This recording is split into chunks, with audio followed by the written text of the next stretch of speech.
Nobody expected the doors of Windsor Castle to open for this particular night, not like this. For the first time in nearly a quarter of a century, the ancient stone corridors that had witnessed coronations, royal weddings, and centuries of history were being prepared for one of the most exclusive gatherings in the world. On the evening of November 18, 2025, King Charles III, Queen Camilla, and the Prince of Wales hosted a reception for the diplomatic corps at Windsor Castle. To the casual observer, it may have looked like just another royal evening, but those who understood the quiet language of the monarchy knew that something unusual was unfolding behind those glittering windows. Numeroyals. For years, this grand annual event had belonged to Buckingham Palace. It was tradition, almost untouchable, the kind of thing that simply did not change. And yet this year it did. It was the first time the event had been held at Windsor Castle since 2001. That single detail sent a ripple of curiosity through royal watchers around the globe. Why now? Why here? What had shifted inside the walls of the world's most famous family to move an event of this scale to a different royal home after 24 years? Numeroyals. The answer, as it turned out, was tied to a busy season ahead. The reception was being held a few weeks earlier than usual, making room for a German state visit scheduled the following month. In the careful world of royal planning, timing is everything, and every calendar decision carries weight. Windsor was not chosen by accident. It was chosen to make a statement, one of grandeur, history, and a monarchy stepping confidently into a new chapter under a new king. The Royal Watcher. And the scale of it was breathtaking. Their Majesties welcomed over 900 members of the diplomatic corps to Windsor Castle, just days after the king had celebrated his 77th birthday. Ambassadors, high commissioners, and their partners filled the state rooms, alongside hundreds of British officials and senior figures from the worlds of commerce, education, broadcasting, and the arts.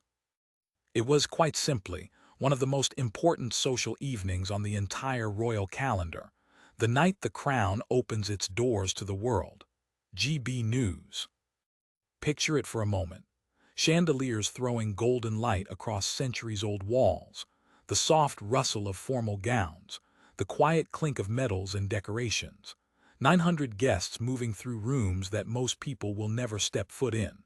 This was not merely a party. It was diplomacy dressed in its finest clothes, a display of soft power that no speech or document could ever match.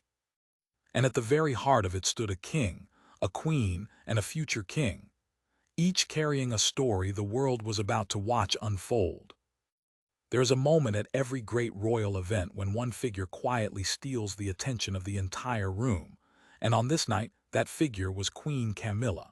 She has never been one to chase the spotlight, and for much of her life she was the most cautiously watched woman in Britain. Yet as she entered the reception, something on her head made even the most experienced royal observers lean in and whisper. It was a tiara, but not just any tiara.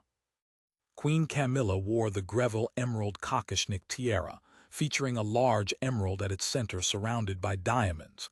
To an untrained eye, it was simply a stunning piece of jewelry, but to those who knew royal history, it was a quiet sensation. This was a jewel with a past, one that carried decades of meaning, memory, and even a little controversy. Numeroyals. The tiara, crafted in the Art Deco style, was made in 1919 by Boucheron for Dame Margaret Greville, a society hostess and close friend of Queen Mary. Her jewels were later inherited by the Queen Mother and eventually passed to Queen Elizabeth II. In other words, this was not a decorative afterthought. It was a treasure that had traveled through the hands of some of the most powerful women in British history before it ever reached Camilla's head that evening. Numeroyals. But here is where the whispers grew louder. In 2018, Princess Eugenie had worn this very same tiara at her wedding to Jack Brooksbank. For years, that magical day was the last time the world had seen it in public. The piece had become almost sacred in the memory of royal fans, a symbol of one young woman's happiest day. And now, here it was again, gleaming under the lights of Windsor Castle, worn by the Queen herself. Numeroy. Not everyone agreed on the choice. Among royal watchers, A gentle debate began almost instantly.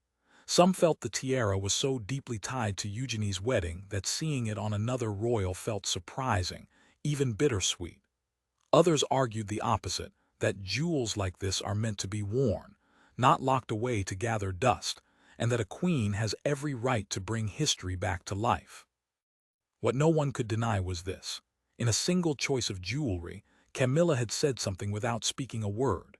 She had reached back into the royal collection, chosen a piece heavy with history, and placed herself firmly within a long line of women who had shaped the crown. It was a quiet, confident act, a reminder that the woman once viewed with such suspicion now stood at the very center of royal life, wearing history itself upon her brow. While Camilla drew the eyes of the room, another quiet story was unfolding just a step behind her, one that spoke volumes about the future of the monarchy. Standing tall beside the king and queen that evening was the Prince of Wales. William's presence at the reception was not a small detail. It was a signal, gentle but unmistakable, about where the crown is heading and who will one day carry it. Prince William joined King Charles and Queen Camilla as they hosted the reception, making a solo appearance among the diplomats. For a future king, this was valuable ground to walk. These are the rooms where relationships between nations are quietly strengthened, where a handshake or a shared laugh can matter as much as any official agreement. To see William moving comfortably through such company was to catch a glimpse of the monarchy's tomorrow, already taking shape today. GB News. But his solo appearance carried a second meaning, one that royal watchers noticed immediately. The Prince of Wales attended alone, as the Princess of Wales missed the event for the second year in a row. Catherine's absence did not go unremarked. In a family where every appearance and non-appearance is studied, missing the same major event 2 years running naturally sparked quiet questions and gentle speculation among those who follow the royals closely. GB News. Yet the fuller picture told a story not of retreat, but of a woman carefully choosing where to place her energy.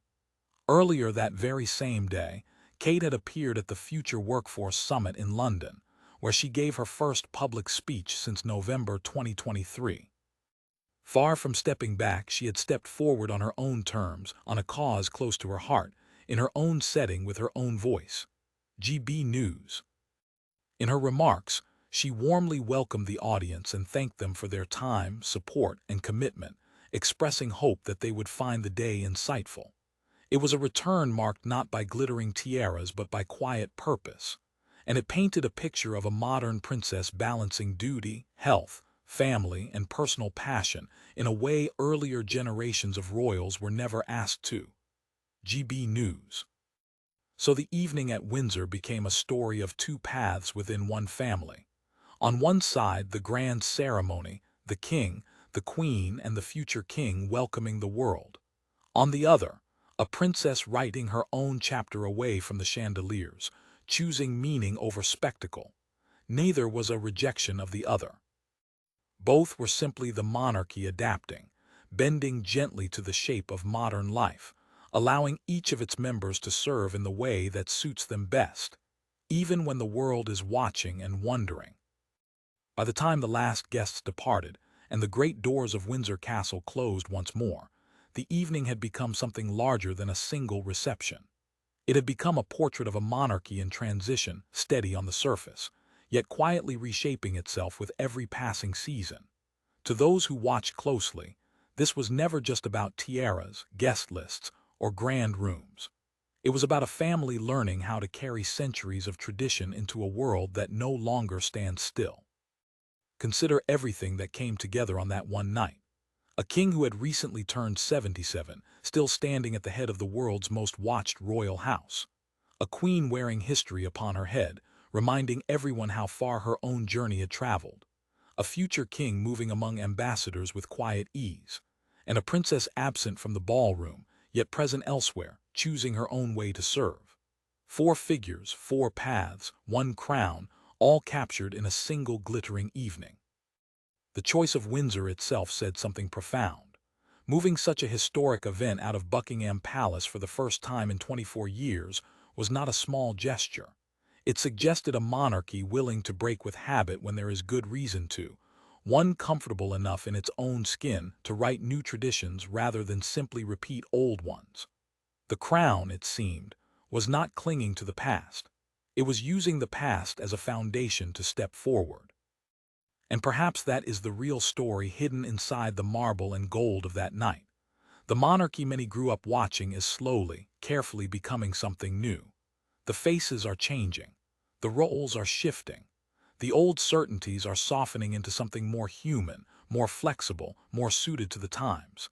Yet at its core, the purpose remains exactly what it has always been: to represent, to unite, and to endure.